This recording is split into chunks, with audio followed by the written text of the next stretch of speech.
SLBC టన్నెల్లో rescue operation సవాలుగా మారింది. ప్రతికూల పరిస్థితుల్లో సహాయక చర్యలు ముందుకు సాగటం లేదు. నీటి ఊట ఎక్కువగా ఉండటంతో రెస్క్యూ టీమ్స్ ముందుకు వెళ్లలేకపోతున్నాయి. సీఎం రేవంత్ రెడ్డి సూచనలతో రోబోలను రంగంలోకి దించాలనే ఆలోచనలోకి వచ్చారు. హైదరాబాద్ ఎస్వీ రోబోటిక్స్ టీం టన్నెల్ను సందర్శించింది. అయితే ప్రమాదం జరిగిన టన్నెల్ పై భాగాన్ని సీపేస్ జోన్ అని జియాలిస్టులు చెప్తుండగా సిస్మాలజిస్టులు మాత్రం షీరో జోన్ అంటున్నారు. ఇప్పటికే నల్లమల్ల తాటిగుండాల ప్రాంతంలో ఎన్జీఆర్ఐ, సిఎస్ఐఆర్ బృందాలు పరిశీలించాయి.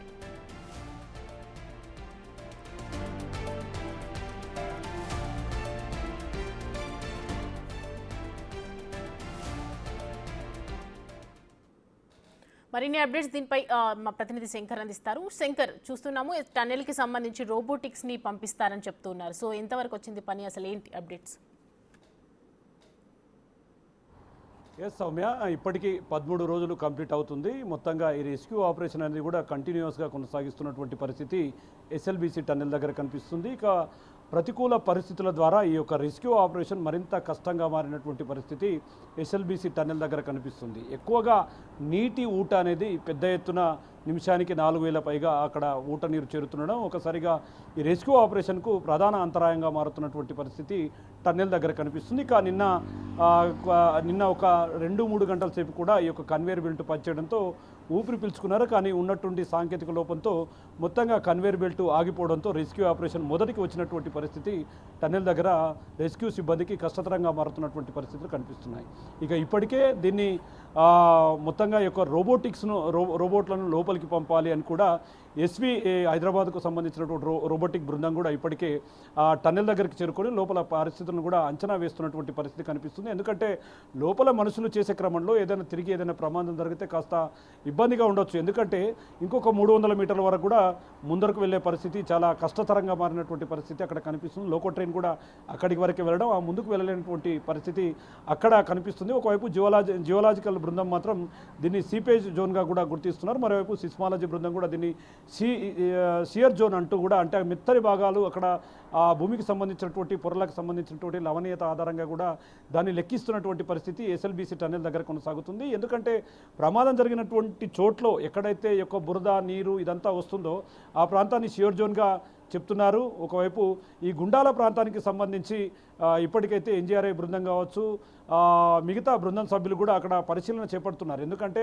పైభాగంలో పొరల్లో కదలికలు ఏమైనా ఉన్నాయా, కదలికలు ఉంటే వాటి ద్వారా ఎట్లాంటి ఇబ్బందులు తలెత్తవచ్చు, లోపల ఆ యొక్క గుంతలు తీస్తున్న క్రమంలో కావచ్చు, మరియు అదేవిధంగా ఈ టీబీఎం మిషన్కు సంబంధించినటువంటి భాగాలను కట్ చేస్తున్న క్రమంలో ఏమైనా అవాంతరాలు ఎదురవుతాయా అనే కోణంలో కూడా ఇప్పటికే సిస్మాలజీ, మరోవైపు జియోలాజీ బృందాలు కూడా తర్జన పడుతున్నాయి. దీనికి సంబంధించి ఎస్వీ రోబోటిక్ బృందం కూడా ఇప్పటికే ఇక్కడికి రావడంతో రోబోట్ల ద్వారా కూడా లోపలికి పంపించి ఆ యొక్క లోపల చిక్కుకుపోయినటువంటి వారి ఆచూకీ లభ్యం కోసం వెతుకులాటలు ప్రారంభించే దిశలో రాష్ట్ర ప్రభుత్వం ముందడుగు వేస్తున్నటువంటి పరిస్థితి కనిపిస్తుంది. ఏదేమైనప్పటికీ దాదాపు ఇప్పటికీ ఈ రోజుతో 13 రోజులు గడిచింది. 13 రోజులు రెస్క్యూ ఆపరేషన్ కొనసాగుతుంది. ఎస్డీఆర్ఐ, ఎన్డీఆర్ఎఫ్ సిబ్బందితో పాటు రాటోల్ మైనర్స్, అదేవిధంగా మార్కోస్ ఇట్లాంటి ప్రత్యేకమైనటువంటి నిష్ణాతులు కూడా నిరంతరాయంగా పనిచేస్తున్నప్పటికీ ఒక్కసారిగా పరిస్థితులు మారుతున్నాయి. మరొకసారిగా పరిస్థితులు మారిపోవడంతో, అంటే అనుకూలంగా ప్రతికూలంగా మారుతుండడంతో రెస్క్యూ అనేది కాస్త ఇబ్బందికరంగా మారినటువంటి పరిస్థితి టన్నెల్ దగ్గర కనిపిస్తుంది. ఇక మేజర్గా మనం గమనిస్తే ప్రధానమైనటువంటి అంశం ఇక్కడ ఏదైతే ఈ యొక్క టీబీఎం మిషన్ ఉంటుందో ఆ మిషన్కు సంబంధించి దాదాపు 140 మీటర్ల మేర ఈ మిషన్ ఉంటుంది. ఆ ప్రాంతం అంతా కూడా కూలిపోయి దాని మీద పడడం, ఆ మిషన్కు ముందు భాగంలోనే అక్కడ కొంతమంది పనిచేస్తున్న క్రమంలో అక్కడ ఉండొచ్చు అని చెప్పి నిష్ణాతులు, ఒకవైపు విశ్లేషకులు చెప్తున్నటువంటి పరిస్థితి. ఇప్పటికీ ఎన్జీఆర్ఐ బృందం గురించినటువంటి వాటి చోట్ల కూడా తవ్వకాలు అవన్నీ జరుపుతున్నారు. కానీ అక్కడ వారికి సంబంధించినటువంటి ఆనవాళ్ళ ఆచూకీ లభ్యం కాలేదు. ఎన్డీఆర్ఐ సిబ్బందితో ట్రైన్డ్ అయినటువంటి జాగిలలతో కూడా అక్కడ రెస్క్యూ ఆపరేషన్ చేపడుతున్నారు. ఇప్పటికే టీబీఎం మిషన్కి సంబంధించినటువంటి ఒక నమూనాను కూడా అక్కడికి తెచ్చారు. ఎందుకంటే టీబీఎం మిషన్ లోపల ఏ విధంగా ఉంటుంది, మనం ముందుకు వెళ్ళే కొద్దీ ఆ టీబీఎం మిషన్కి సంబంధించి ఎట్లాంటి విడిభాగాలు మనకు ఎదురుగా వస్తాయి అనే క్రమంలో ఆ విడిభాగాలను తొలగిస్తే మనం ముందు భాగానికి చేరుకోవచ్చు అనే క్రమంలో కూడా వాళ్ళు టీబీఎం మిషన్ను తెప్పించారు. టీబీఎం మిషన్ను గమనిస్తూ ముందుకు వెళ్తున్నటువంటి పరిస్థితి ఓవరాల్గా ఇక్కడ కనిపిస్తుంది. మేజర్గా ఇప్పటికైతే రాష్ట్ర ప్రభుత్వం ఎట్టి పరిస్థితుల్లోనూ ఈ ఆపరేషన్ ఇదే విధంగా కొనసాగించేందుకు ప్రత్యేక బృందాలను తెప్పిస్తుంది. జాతీయ స్థాయిలో ఎక్స్పర్ట్స్ను కూడా ఇప్పటికే పిలిపిస్తుంది సౌమ్య. ఓవరాల్గా ఈ యొక్క రోబోటిక్ బృందం దీంట్లో ప్రయోగాత్మకంగా ముందుకు వేయబడంతో మరింత ఈ యొక్క రెస్క్యూ ఆపరేషన్ అనేది కూడా ఆసక్తికరమైనటువంటి అంశాలను పరిగణలోకి తీసుకునే అవకాశాలు కనిపిస్తున్నాయి. ఇప్పటికే ఒకవైపు ఎన్డీఆర్ఎఫ్ సిబ్బంది, మరోవైపు సింగరేణి కార్మికులు ప్రధాన పాత్ర పోషిస్తున్నటువంటి ఆ బురదను ఎన్జీఆర్ఐ సిఎస్ఐఆర్ఐ కూడా బృందాలు పరిశీలించారు. అంటే వీళ్ళ సూచనలు ఏం చెప్తూ ఉన్నారు దీనికి సంబంధించి? ఎస్, ఎన్జీఆర్ఐ బృందాలు ఇప్పటికీ ఆ మార్కింగ్లు గుర్తించాయి 8 చోట్ల. అక్కడ కొంత వేరే అవశేషాలు, అంటే ఒక మెటల్కి సంబంధించినటువంటి అవశేషాలు లభించడం.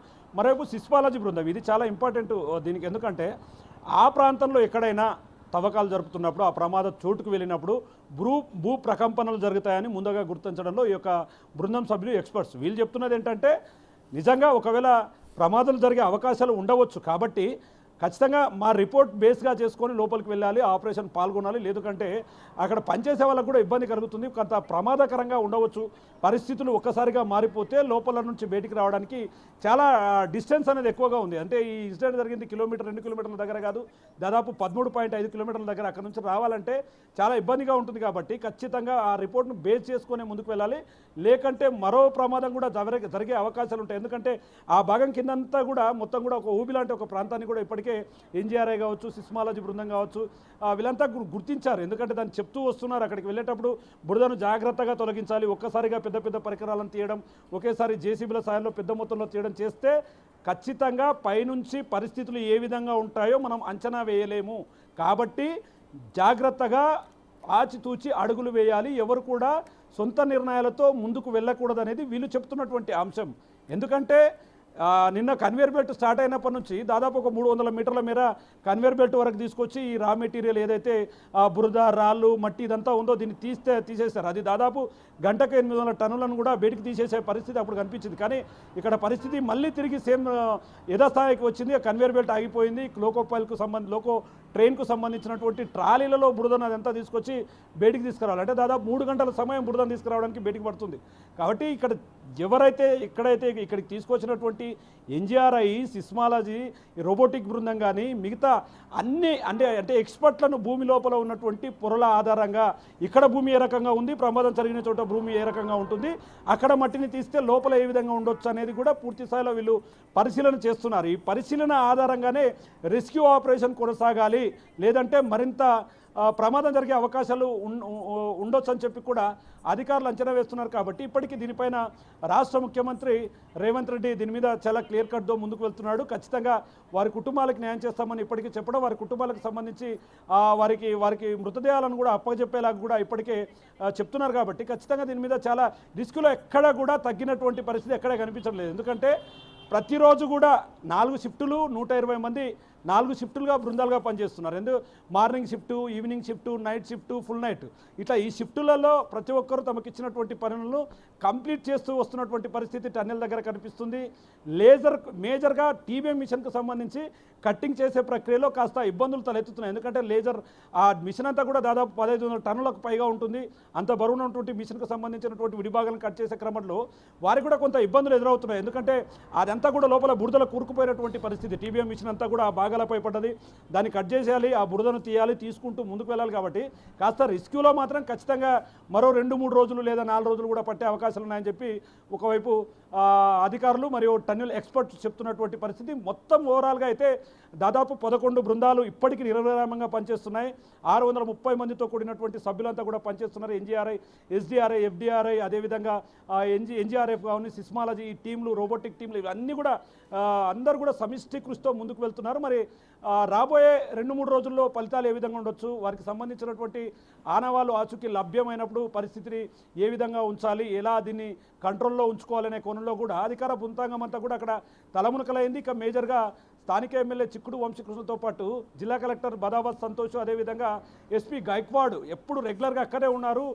దీనికి సంబంధించి విపత్తుల నిర్వహణ శాఖకు సంబంధించినటువంటి అరవింద్ కుమార్ కూడా దానికి ఆయన కూడా అక్కడే ఉన్నారు. నిరంతరాయం కూడా ఈ యొక్క ఆర్మీ వాళ్ళతో కావచ్చు, మిగతా వాళ్ళ ఎక్స్పర్ట్స్తో ఎప్పటికప్పుడు మాట్లాడుతూ దీన్ని ఖచ్చితంగా ముందుకు వెళ్ళాం కాబట్టి ఖచ్చితంగా దీన్ని కంప్లీట్ చేశాకే ఆగిపోయి అంటే ఇది కంప్లీట్ అయ్యే వరకు కూడా ఎక్కడ కూడా దీన్ని ఈజీగా తీసుకోవడానికి లేదంటూ కూడా ముందుకు వెళ్తున్నటువంటి పరిస్థితి ఎస్ఎల్బీసీ టనల్ దగ్గర కలుపుతుంది. మరి రాబోయే 2-3 రోజుల్లో పరిస్థితి ఏ విధంగా ఉండొచ్చు, ఇదంతా కూడా ఒక రెస్క్యూగా అంటే ఉత్కంఠతకు తెరలేపుతున్నటువంటి పరిస్థితి అయితే ఎస్ఎల్బీసీ దగ్గర కనిపిస్తుంది సౌమ్య.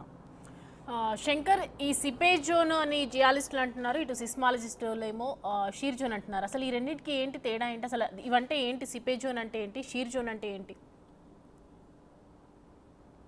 ఎస్, అంటే సీపేజ్ జోన్ అంటే ఎక్కడైతే ప్రమాదం చోటు చేసుకుందో అక్కడ వాటర్ ఎక్కడైతే మనం నిన్న ఒక ఎక్స్క్లూజివ్ విజువల్స్లో కూడా చూపించాం. ఎందుకంటే ఈ టీబీఎం మిషన్ లోపలికి వెళ్ళే క్రమంలో వెనక సిమెంట్తో కూడినటువంటి ఒక బేస్ను నిర్మిస్తారు, అంటే ఒక సిమెంట్ పలకలతో కూడినటువంటిది.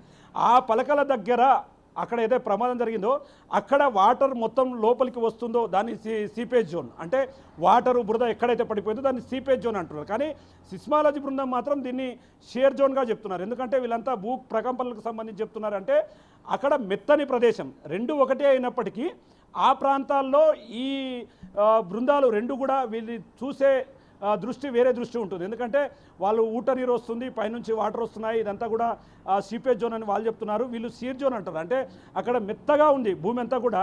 ఇక్కడ ఈ టన్నెల్కు మనం ప్రధానంగా టన్నెల్ను కనుక మనం తీసుకుంటే నల్గొండ ప్రాంతం నుంచి 23 కిలోమీటర్లు అయిపోయింది, ఇక్కడ నుంచి 13.15 అయింది. నల్గొండ ప్రాంతం అంతా కూడా గట్టి రాతి శిలలతో కూడినటువంటి ప్రాంతం కాబట్టి అక్కడ వాటర్ సోర్స్ ఎక్కువగా లేదు. కానీ ఇక్కడ శ్రీశైలం పాతాళగంగ కానుకొని ఉండడం, కృష్ణానది పక్కలే ఈ ప్రాంతం చుట్టుపక్కలే ఉంది కాబట్టి ఆ ప్రాంతంలో పైన ఏదైతే గుండాల ప్రాజెక్టు మనం చెప్పారో పైన కొన్ని వాగులు వంకలు మిక్స్ అయి ఉండి ఆ వాటర్ అంతా కూడా ఆ భూమి పొరల నుంచి లోపలికి వచ్చి అక్కడ ఒక మెత్తని భాగం ఏర్పడ్డది.